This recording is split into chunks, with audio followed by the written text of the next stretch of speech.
Hey everybody, it's Tom Ruhfass, Whitetail Properties up in New York. Behind me on the board I have a parcel up in New York State that we've been managed for about 9 years. In the beginning we were lucky to see anywhere from 1 to 2 deer a day and the whole day of hunting. We're currently in our 9th year of managing this property, and we could see anywhere from 15 to 30 deer a day plus, and our turkey and grouse population has exploded also. If you look at the brown area, that's a clear-cut area that got brought in about 7 years ago, and that has turned out to be the key to this property, one of the big keys to the property. It's about 7 years old now, so the deer are going in there, they're bedding in there, they're browsing in there, and they're just living in there. When the hunting pressure gets on, they all head to that area. And then if you look at some of the other areas, we have 9 food plots total. 4 of them are our annual crops that are in like the shaded purple color, and there's sugar beets, turnips, rape, carrots along that line, and we get 3 to 5 tons of food per acre on them, and they're great. We plant them in late summer, they go all the way into the winter, and the deer are coming through them all through snow into December and January, and it's great plots to have, for your hunting property. And then the other areas, we have 5 plots that are in green: the clover, alfalfa, chicory.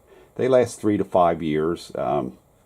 They produce anywhere about 32 to 38% protein, which is really crucial for the deers.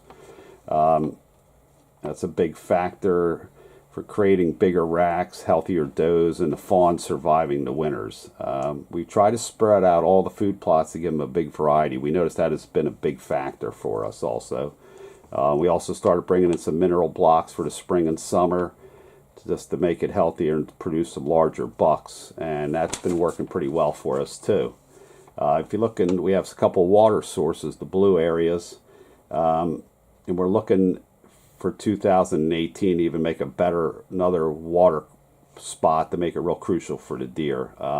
Seems like that's a big part for them because they seem to go to it about twice a day, we're noticing. So they're always, water is very beneficial to have on your property because the wildlife will always be coming there for water.